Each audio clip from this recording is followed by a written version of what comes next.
ಹೀಗೆ ಜನತಾದಳ ಅಭಿಯಾನಕ್ಕೆ ಚಾಲನೆ ಸಿಗ್ತಾ ಇದ್ದಂತೆ ಮೊಮ್ಮಗನಿಗೆ ಧೈರ್ಯವನ್ನ ತುಂಬಿದ್ರು ದೇವೇಗೌಡರು. ಸೋಲೆ ಗೆಲುವಿಗೆ ದಾರಿ, ಎದೆಗುಂದಬಾರದು ಏನೇ ಆದ್ರೂ ಕೂಡ.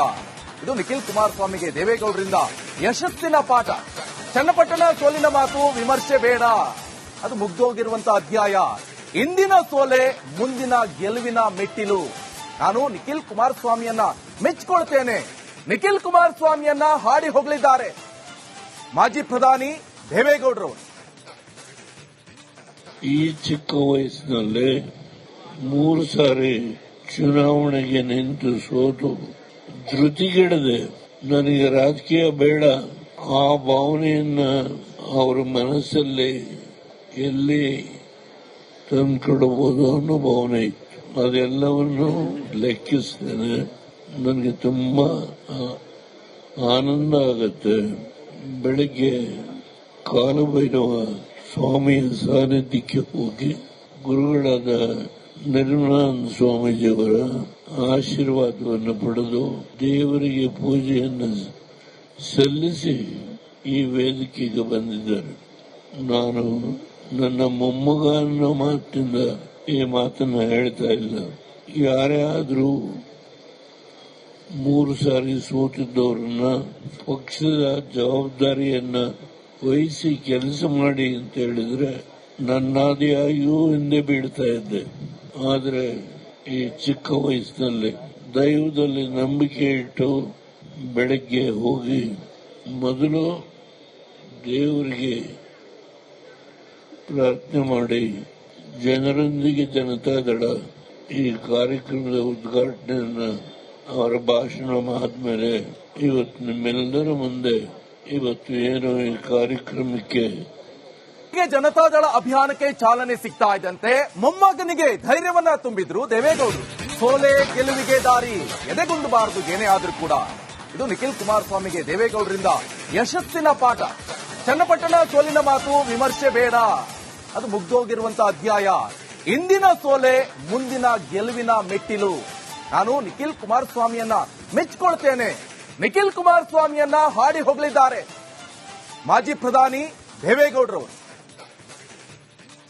ಈ ಚಿಕ್ಕ ವಯಸ್ಸಿನಲ್ಲಿ 3 ಸಾರಿ ಚುನಾವಣೆಗೆ ನಿಂತು ಸೋತು ಧೃತಿಗೆಡದೆ ನನಗೆ ರಾಜಕೀಯ ಬೇಡ, ಆ ಭಾವನೆಯನ್ನ ಅವರ ಮನಸ್ಸಲ್ಲಿ ಎಲ್ಲಿ ತಂದುಕೊಡಬಹುದು ಅನ್ನೋ ಭಾವನೆ ಇತ್ತು. ಅದೆಲ್ಲವನ್ನು ಲೆಕ್ಕಿಸ್ತೇನೆ. ನನಗೆ ತುಂಬಾ ಆನಂದ ಆಗುತ್ತೆ. ಬೆಳಿಗ್ಗೆ ಕಾಲಭೈರವ ಸ್ವಾಮಿಯ ಸಾನ್ನಿಧ್ಯಕ್ಕೆ ಹೋಗಿ ಗುರುಗಳಾದ ನಿರ್ಮಲಾನಂದ ಸ್ವಾಮೀಜಿಯವರ ಆಶೀರ್ವಾದವನ್ನು ಪಡೆದು ದೇವರಿಗೆ ಪೂಜೆಯನ್ನು ಸಲ್ಲಿಸಿ ಈ ವೇದಿಕೆಗೆ ಬಂದಿದ್ದಾರೆ. ನಾನು ನನ್ನ ಮೊಮ್ಮಗ ಅನ್ನೋ ಮಾತಿನಿಂದ ಈ ಮಾತನ್ನ ಹೇಳ್ತಾ ಇಲ್ಲ. ಯಾರೇ ಆದರೂ 3 ಸಾರಿ ಸೋತಿದ್ದವರನ್ನ ಪಕ್ಷದ ಜವಾಬ್ದಾರಿಯನ್ನ ವಹಿಸಿ ಕೆಲಸ ಮಾಡಿ ಅಂತ ಹೇಳಿದ್ರೆ ನನ್ನಾದಿಯಾಗಿಯೂ ಹಿಂದೆ ಬೀಳ್ತಾ ಇದ್ದೆ.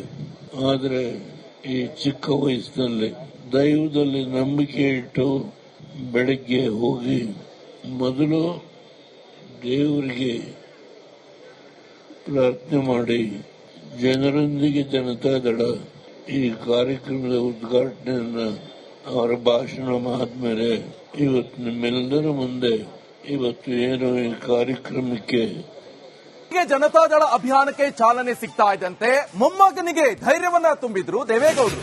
ಸೋಲೆ ಗೆಲುವಿಗೆ ದಾರಿ, ಎದೆಗುಂದಬಾರದು ಏನೇ ಆದ್ರೂ ಕೂಡ. ಇದು ನಿಖಿಲ್ ಕುಮಾರಸ್ವಾಮಿಗೆ ದೇವೇಗೌಡರಿಂದ ಯಶಸ್ಸಿನ ಪಾಠ. ಚನ್ನಪಟ್ಟಣ ಸೋಲಿನ ಮಾತು ವಿಮರ್ಶೆ ಬೇಡ, ಅದು ಮುಗ್ದೋಗಿರುವಂತಹ ಅಧ್ಯಾಯ. ಇಂದಿನ ಸೋಲೆ ಮುಂದಿನ ಗೆಲುವಿನ ಮೆಟ್ಟಿಲು. ನಾನು ನಿಖಿಲ್ ಕುಮಾರಸ್ವಾಮಿಯನ್ನ ಮೆಚ್ಚಿಕೊಳ್ತೇನೆ. ನಿಖಿಲ್ ಕುಮಾರಸ್ವಾಮಿಯನ್ನ ಹಾಡಿ ಹೊಗಳಿದ್ದಾರೆ ಮಾಜಿ ಪ್ರಧಾನಿ ದೇವೇಗೌಡರು. ಈ ಚಿಕ್ಕ ವಯಸ್ಸಿನಲ್ಲಿ 3 ಸಾರಿ ಚುನಾವಣೆಗೆ ನಿಂತು ಸೋತು ಧೃತಿಗೆಡದೆ ನನಗೆ ರಾಜಕೀಯ ಬೇಡ, ಆ ಭಾವನೆಯನ್ನ ಅವರ ಮನಸ್ಸಲ್ಲಿ ಎಲ್ಲಿ ತಂದುಕೊಡಬಹುದು ಅನ್ನೋ ಭಾವನೆ ಇತ್ತು. ಅದೆಲ್ಲವನ್ನು ಲೆಕ್ಕಿಸ್ತೇನೆ. ನನಗೆ ತುಂಬಾ ಆನಂದ ಆಗುತ್ತೆ. ಬೆಳಿಗ್ಗೆ ಕಾಲಭೈರವ ಸ್ವಾಮಿಯ ಸಾನ್ನಿಧ್ಯಕ್ಕೆ ಹೋಗಿ ಗುರುಗಳಾದ ನಿರ್ಮಲಾನಂದ ಸ್ವಾಮೀಜಿಯವರ ಆಶೀರ್ವಾದವನ್ನು ಪಡೆದು ದೇವರಿಗೆ ಪೂಜೆಯನ್ನು ಸಲ್ಲಿಸಿ ಈ ವೇದಿಕೆಗೆ ಬಂದಿದ್ದಾರೆ. ನಾನು ನನ್ನ ಮೊಮ್ಮಗ ಅನ್ನೋ ಮಾತಿನಿಂದ ಈ ಮಾತನ್ನ ಹೇಳ್ತಾ ಇಲ್ಲ. ಯಾರೇ ಆದ್ರೂ 3 ಸಾರಿ ಸೋತಿದ್ದವರನ್ನ ಪಕ್ಷದ ಜವಾಬ್ದಾರಿಯನ್ನ ವಹಿಸಿ ಕೆಲಸ ಮಾಡಿ ಅಂತ ಹೇಳಿದ್ರೆ ನನ್ನಾದಿಯಾಗಿಯೂ ಹಿಂದೆ ಬೀಳ್ತಾ ಇದ್ದೆ. ಆದರೆ ಈ ಚಿಕ್ಕ ವಯಸ್ಸಿನಲ್ಲಿ ದೈವದಲ್ಲಿ ನಂಬಿಕೆ ಇಟ್ಟು ಬೆಳಗ್ಗೆ ಹೋಗಿ ಮೊದಲು ದೇವರಿಗೆ ಪ್ರಾರ್ಥನೆ ಮಾಡಿ ಜನರೊಂದಿಗೆ ಜನತಾದಳ ಈ ಕಾರ್ಯಕ್ರಮದ ಉದ್ಘಾಟನೆಯನ್ನ ಅವರ ಭಾಷಣ ಆದ್ಮೇಲೆ ಇವತ್ತು ನಿಮ್ಮೆಲ್ಲರ ಮುಂದೆ ಇವತ್ತು ಏನು ಈ ಕಾರ್ಯಕ್ರಮಕ್ಕೆ ಜನತಾದಳ ಅಭಿಯಾನಕ್ಕೆ ಚಾಲನೆ ಸಿಗ್ತಾ ಇದ್ದಂತೆ ಮೊಮ್ಮಗನಿಗೆ ಧೈರ್ಯವನ್ನ ತುಂಬಿದ್ರು ದೇವೇಗೌಡರು. ಸೋಲೆ ಗೆಲುವಿಗೆ ದಾರಿ, ಎದೆಗುಂದಬಾರದು ಏನೇ ಆದ್ರೂ ಕೂಡ. ಇದು ನಿಖಿಲ್ ಕುಮಾರಸ್ವಾಮಿಗೆ ದೇವೇಗೌಡರಿಂದ ಯಶಸ್ಸಿನ ಪಾಠ. ಚನ್ನಪಟ್ಟಣ ಸೋಲಿನ ಮಾತು ವಿಮರ್ಶೆ ಬೇಡ, ಅದು ಮುಗ್ದೋಗಿರುವಂತಹ ಅಧ್ಯಾಯ.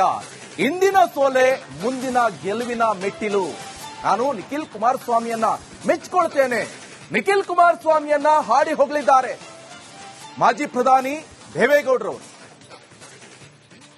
ಈ ಚಿಕ್ಕ ವಯಸ್ಸಿನಲ್ಲೇ 3 ಸಾರಿ ಚುನಾವಣೆಗೆ ನಿಂತು ಸೋತು ಧೃತಿಗೆಡದೆ ನನಗೆ ರಾಜಕೀಯ ಬೇಡ ಆ ಭಾವನೆಯನ್ನ ಅವರ ಮನಸ್ಸಲ್ಲಿ ಎಲ್ಲಿ ತಂದುಕೊಡಬಹುದು ಅನ್ನೋ ಭಾವನೆ ಇತ್ತು. ಅದೆಲ್ಲವನ್ನು ಲೆಕ್ಕಿಸ್ತೇನೆ. ನನಗೆ ತುಂಬಾ ಆನಂದ ಆಗುತ್ತೆ. ಬೆಳಿಗ್ಗೆ ಕಾಲಭೈರವ ಸ್ವಾಮಿಯ ಸಾನ್ನಿಧ್ಯಕ್ಕೆ ಹೋಗಿ ಗುರುಗಳಾದ ನಿರ್ಮಲಾನಂದ ಸ್ವಾಮೀಜಿಯವರ ಆಶೀರ್ವಾದವನ್ನು ಪಡೆದು ದೇವರಿಗೆ ಪೂಜೆಯನ್ನು ಸಲ್ಲಿಸಿ ಈ ವೇದಿಕೆಗೆ ಬಂದಿದ್ದಾರೆ. ನಾನು ನನ್ನ ಮೊಮ್ಮಗ ಅನ್ನೋ ಮಾತಿನಿಂದ ಈ ಮಾತನ್ನ ಹೇಳ್ತಾ ಇಲ್ಲ. ಯಾರೇ ಆದ್ರೂ 3 ಸಾರಿ ಸೋತಿದ್ದವರನ್ನ ಪಕ್ಷದ ಜವಾಬ್ದಾರಿಯನ್ನ ವಹಿಸಿ ಕೆಲಸ ಮಾಡಿ ಅಂತ ಹೇಳಿದ್ರೆ ನನ್ನಾದಿಯಾಗಿಯೂ ಹಿಂದೆ ಬೀಳ್ತಾ ಇದ್ದೆ. ಆದರೆ ಈ ಚಿಕ್ಕ ವಯಸ್ಸಿನಲ್ಲಿ ದೈವದಲ್ಲಿ ನಂಬಿಕೆ ಇಟ್ಟು ಬೆಳಗ್ಗೆ ಹೋಗಿ ಮೊದಲು ದೇವರಿಗೆ ಪ್ರಾರ್ಥನೆ ಮಾಡಿ ಜನರೊಂದಿಗೆ ಜನತಾದಳ ಈ ಕಾರ್ಯಕ್ರಮದ ಉದ್ಘಾಟನೆಯನ್ನ ಅವರ ಭಾಷಣ ಆದ್ಮೇಲೆ ಇವತ್ತು ನಿಮ್ಮೆಲ್ಲರ ಮುಂದೆ ಇವತ್ತು ಏನು ಈ ಕಾರ್ಯಕ್ರಮಕ್ಕೆ ಜನತಾದಳ ಅಭಿಯಾನಕ್ಕೆ ಚಾಲನೆ ಸಿಗ್ತಾ ಇದ್ದಂತೆ ಮೊಮ್ಮಗನಿಗೆ ಧೈರ್ಯವನ್ನ ತುಂಬಿದ್ರು ದೇವೇಗೌಡರು. ಸೋಲೆ ಗೆಲುವಿಗೆ ದಾರಿ, ಎದೆಗುಂದಬಾರದು ಏನೇ ಆದ್ರೂ ಕೂಡ. ಇದು ನಿಖಿಲ್ ಕುಮಾರಸ್ವಾಮಿಗೆ ದೇವೇಗೌಡರಿಂದ ಯಶಸ್ಸಿನ ಪಾಠ. ಚನ್ನಪಟ್ಟಣ ಸೋಲಿನ ಮಾತು ವಿಮರ್ಶೆ ಬೇಡ, ಅದು ಮುಗ್ದೋಗಿರುವಂತಹ ಅಧ್ಯಾಯ. ಇಂದಿನ ಸೋಲೆ ಮುಂದಿನ ಗೆಲುವಿನ ಮೆಟ್ಟಿಲು. ನಾನು ನಿಖಿಲ್ ಕುಮಾರಸ್ವಾಮಿಯನ್ನ ಮೆಚ್ಚಿಕೊಳ್ತೇನೆ. ನಿಖಿಲ್ ಕುಮಾರಸ್ವಾಮಿಯನ್ನ ಹಾಡಿ ಹೋಗಲಿದ್ದಾರೆ ಮಾಜಿ ಪ್ರಧಾನಿ ದೇವೇಗೌಡರು. ಈ ಚಿಕ್ಕ ವಯಸ್ಸಿನಲ್ಲೇ 3 ಸಾರಿ ಚುನಾವಣೆಗೆ ನಿಂತು ಸೋತು ಧೃತಿಗೆಡದೆ ನನಗೆ ರಾಜಕೀಯ ಬೇಡ ಆ ಭಾವನೆಯನ್ನ ಅವರ ಮನಸ್ಸಲ್ಲಿ ಎಲ್ಲಿ ತಂದುಕೊಡಬಹುದು.